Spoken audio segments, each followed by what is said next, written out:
السلام علیکم ورحمۃ اللہ وبرکاتہ۔ محترم ناظرین، پروگرام علم و حکمت میں ایک وقفے کے بعد میں محمد عبد المنتقم آپ کو دل کی گہرائیوں سے خوش آمدید کہتا ہوں۔ اللہ تعالیٰ کی بارگاہ میں دعا ہے کہ اللہ تعالیٰ ان باتوں کو قبول فرمائے، ان پر عمل پیرا ہونے کی توفیق ہم سب کو عطا فرمائے، اللہم آمین۔ محترم ناظرین، میں یہ عرض کر رہا تھا کہ اس وقت مسلمانوں کے پاس اتنے وسائل ہیں، قدرتی وسائل سے مسلمان مالا مال ہیں، اتنے ملک ہیں، تعداد اتنی زیادہ ہے، لیکن افسوس کی بات یہ ہے کہ اللہ تعالیٰ نے جو وعدے ہمارے ساتھ فرمائے ہیں، 3 وعدے کیے ہیں، ان میں سے کوئی وعدہ پورا ہوتا ہوا نظر نہیں آ رہا۔ اس وقت نہ اقتدار پوری دنیا کا ہمارے ہاتھ میں ہے، نہ امن و امان کی حالت سے ہم سرشار ہیں، اور نہ ہی اسلام کی بالادستی قائم ہے۔ ہمارا اپنا نظریہ، اپنا ایجنڈا، دین اسلام کی تعلیمات نافذ العمل نہیں ہے، دین اسلام کی حکمرانی اور بالادستی قائم نہیں ہے۔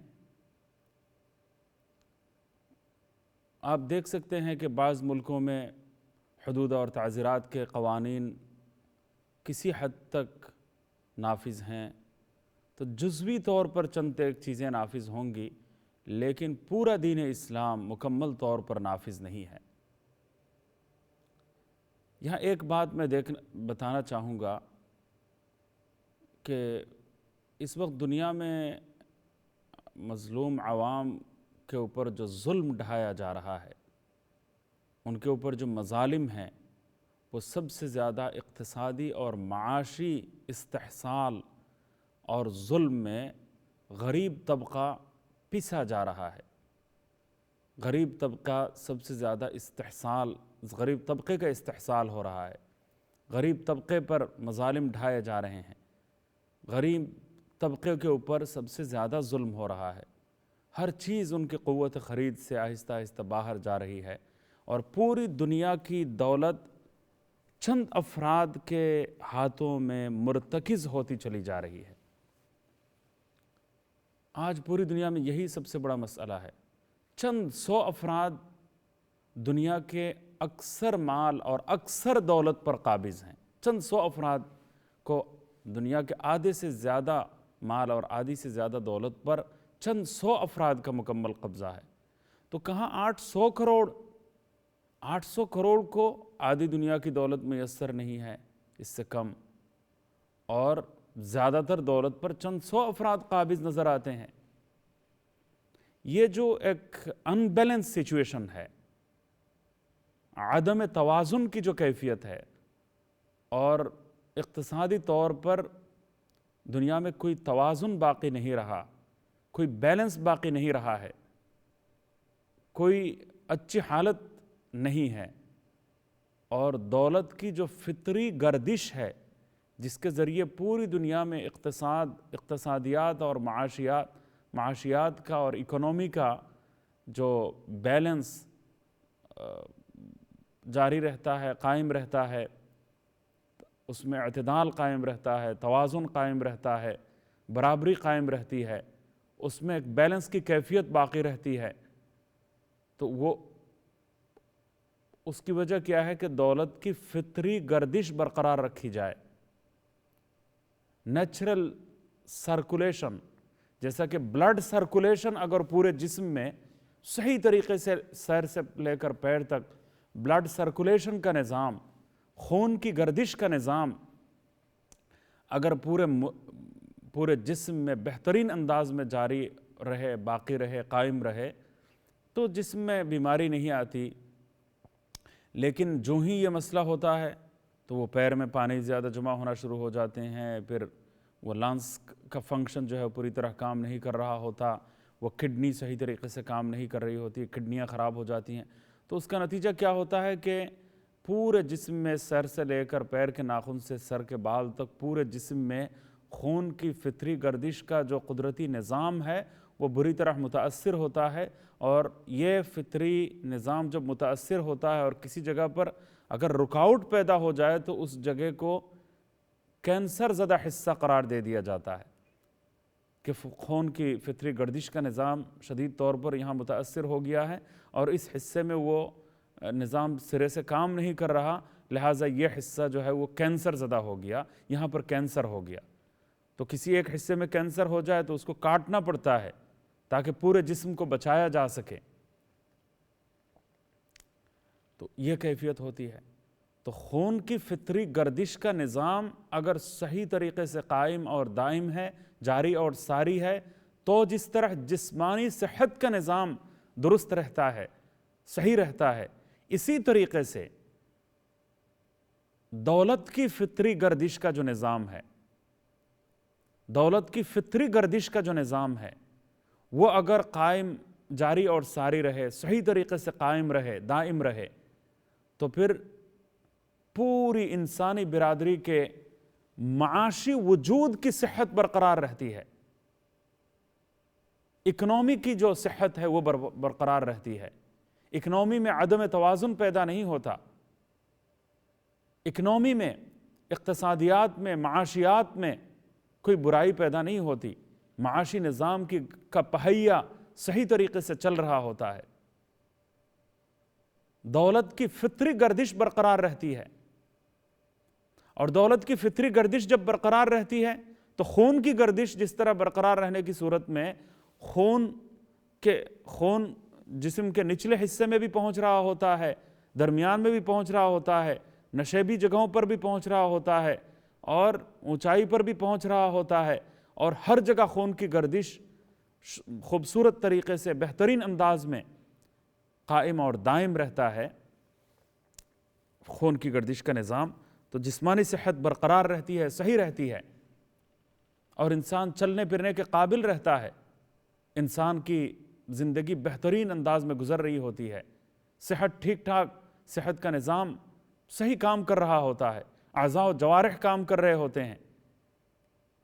لیکن اس میں اگر رکاوٹ پیدا ہو جائے تو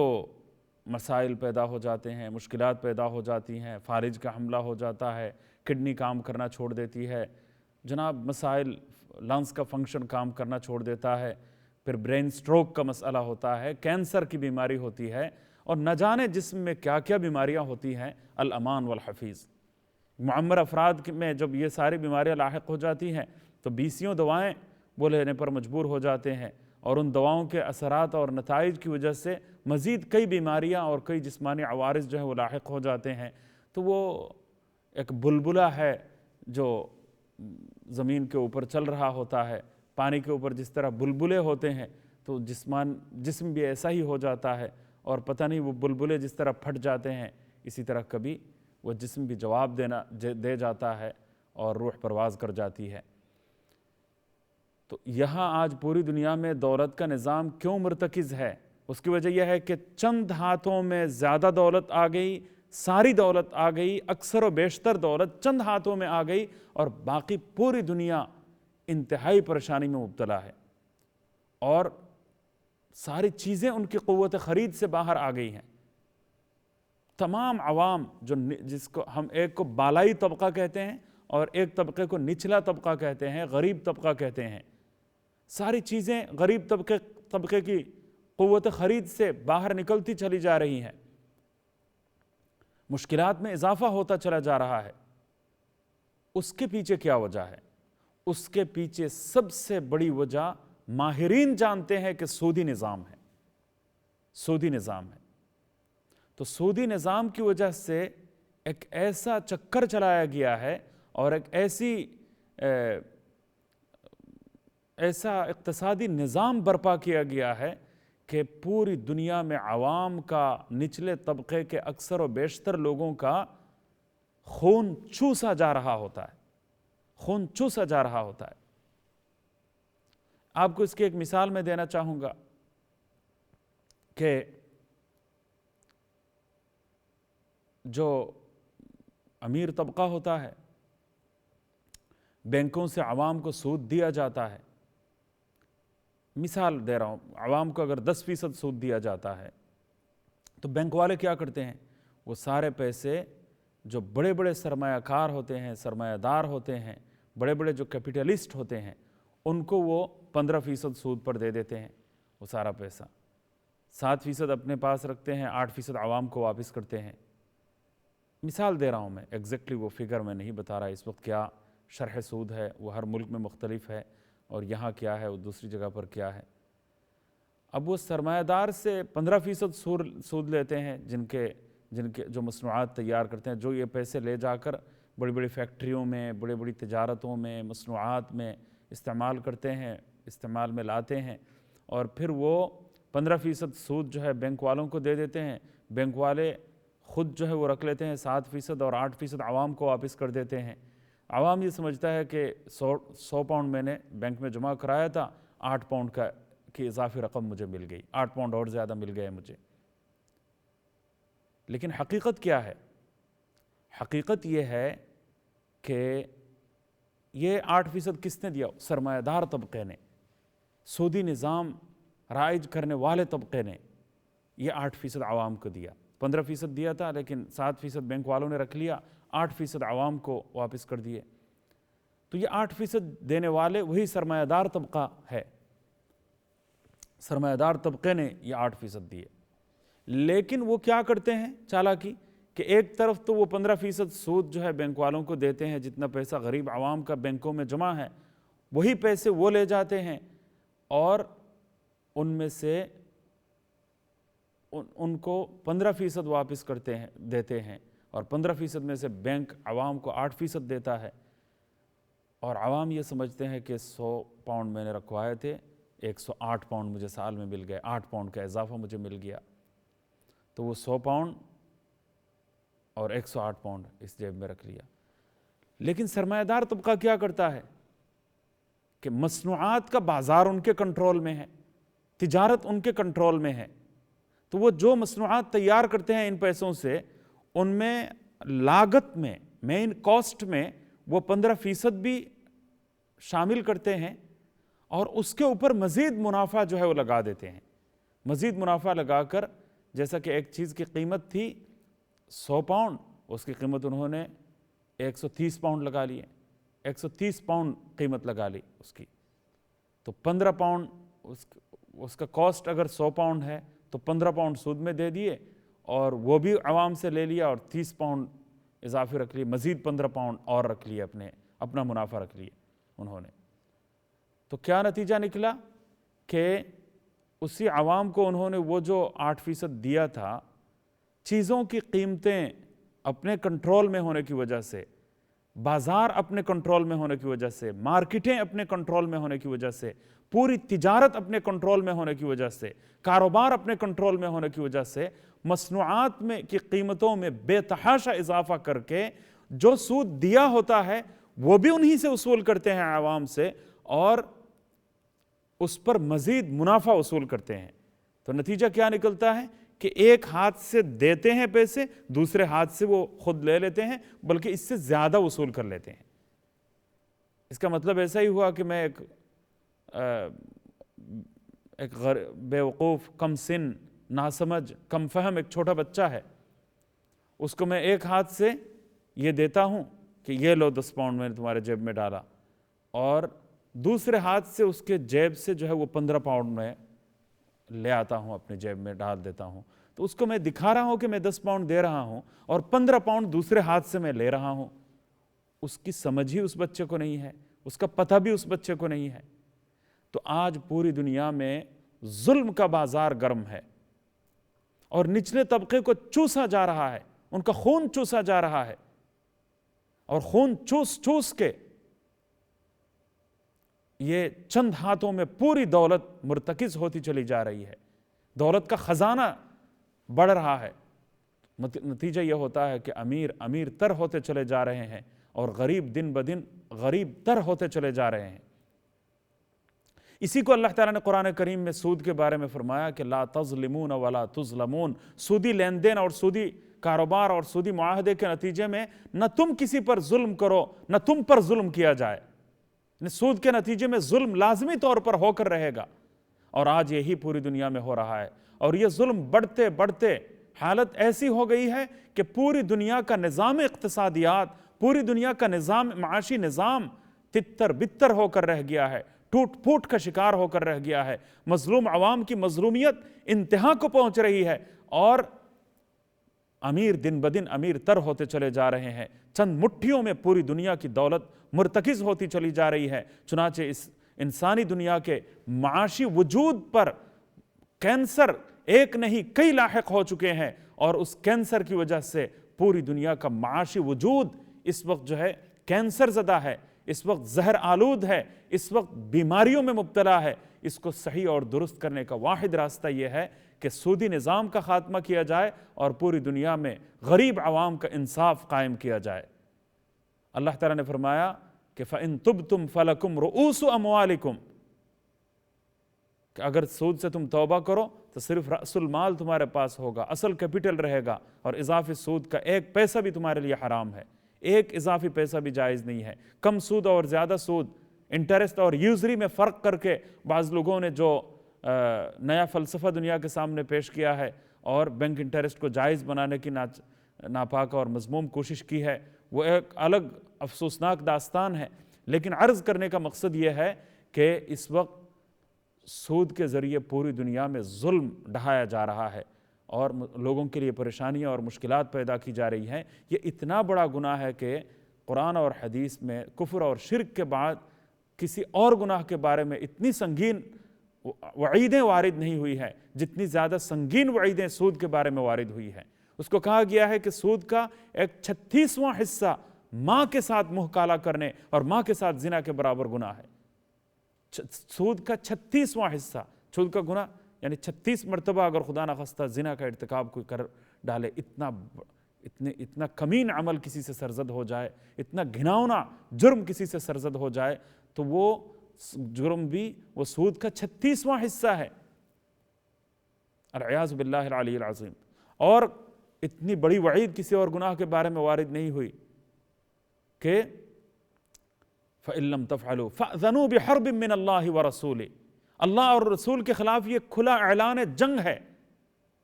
تو آج 58 مسلم ممالک میں سودی نظام رائج ہے، نافذ ہے، اللہ سے بغاوت کی گئی ہے۔ کسی بھی ملک میں مکمل طور پر اسلام کا معاشی نظام قائم اور نافذ العمل نہیں ہے، حالانکہ قرآن اور سنت کی بالادستی کا تقاضا یہ تھا، اور اسلام کا غلبہ اور بالادستی کا تقاضا یہ تھا کہ کم از کم مسلم ممالک میں سود کی لعنت سے مسلم ممالک کو محفوظ کیا جاتا۔ لیکن پوری دنیا میں سود کی لعنت چھائی ہوئی ہے، مسلم دنیا میں مسلمان ممالک میں، مسلم ملکوں میں سود کی لعنت چھائی ہوئی ہے۔ اور اس کا مطلب کیا ہے کہ 58 مسلم ملکوں نے اللہ تعالیٰ کے خلاف اور اللہ کے رسول صلی اللہ علیہ وسلم کے خلاف اعلان جنگ کر رکھا ہے۔ اللہ کے خلاف جب اعلان جنگ کر دیا جاتا ہے تو جنگ میں فوجیں آتی ہیں، فوجیں یکجا آتی ہیں، جمع ہو جاتی ہیں۔ تو فوجوں کا مسئلہ کیا ہوتا ہے کہ یہ تو اللہ کے خلاف کھلا اعلان جنگ ہے۔ جب اللہ تعالیٰ کے خلاف کھلا اعلان جنگ ہے تو جنگ میں دونوں طرف سے فوجیں ہوتی ہیں۔ اللہ کی فوجیں کیا ہے؟ وَلِلَّهِ جُنُودُ السَّمَاوَاتِ وَالْأَرْضِ، زمین اور آسمان میں اللہ تعالیٰ کی بے شمار فوجیں ہیں، ان گنت فوجیں ہیں۔ کبھی مچھر فوج بن جاتا ہے اور نمرود کا کام تمام کر دیتا ہے، کبھی سمندر فوج بن جاتا ہے اور فرعون کا کام تمام کر دیتا ہے۔ تو آج پوری مسلم دنیا نے اللہ تعالیٰ کے خلاف اعلان جنگ کر کے اللہ تعالیٰ کی لعنت اور اللہ تعالیٰ کی فوجوں کا سامنا کرنے کے لیے گویا اپنے آپ کو پیش کر دیا ہے۔ تو وہ وعدے کہاں پورے ہوں گے؟ ابھی تو اللہ تعالیٰ کے ساتھ حالت جنگ میں ہم مشغول ہیں، اللہ تعالیٰ کے ساتھ حالت جنگ میں مشغول ہیں۔ نتیجہ یہ ہے کہ اللہ تعالیٰ بڑی فوج استعمال نہیں کرتا، نمرود کو ختم کرنے کے لیے وہ حقیر فوج مچھر کا استعمال کرتا ہے۔ تو آج جو اولئک کالانعام بل ہم اضل، جو چوپایوں سے بہتر ہے، ان کی مار کے ذریعے، ان کے مظالم کے ذریعے اللہ تعالیٰ وہ جنگ کا کام لے رہا ہے۔ کیونکہ ہم نے اعلان جنگ کر رکھا ہے تو اللہ تعالیٰ حقیر مخلوقات کو ہمارے اوپر مسلط کر کے ہمارے خلاف برپا کر کے ہمارے اوپر عذاب بنا کر پیش کر کے اللہ تعالیٰ اس حالت جنگ کی کیفیت میں جو ہم پہنچ گئے ہیں اس کا انتقام لے رہا ہے۔ وعدے پورے ہونے کی بات تو دیر کی ہے، پہلے جنگ ختم ہونے دیں۔ کیا اس جنگ میں ہم کامیاب کبھی ہو سکتے ہیں؟ اگر نہیں ہو سکتے تو توبہ کا راستہ اختیار کرنا ہوگا، اس کے بعد ہی جا کے اللہ تعالیٰ کی یہ سارے وعدے پورے ہوں گے جو سورہ مومن کے آیت نمبر 55 میں اللہ تعالیٰ نے مسلمانوں سے فرمائے ہیں۔ ان وعدوں کو پورا کرنے سے پہلے ہمیں اپنے اللہ کے ساتھ ہم نے جو اعلان جنگ کر رکھا ہے، ہم نے جو بغاوت کر رکھی ہے، وہ راستہ ہمیں چھوڑنا ہوگا، اس راستے سے ہمیں تائب ہونا پڑے گا۔ اللہ تعالیٰ توبہ کرنے کی اور اپنی طرف رجوع کرنے کی توفیق سے نوازے۔ پروگرام کا وقت اختتام کو پہنچ گیا، اجازت چاہتا ہوں، دعاؤں کی درخواست ہے۔ السلام علیکم ورحمۃ اللہ وبرکاتہ۔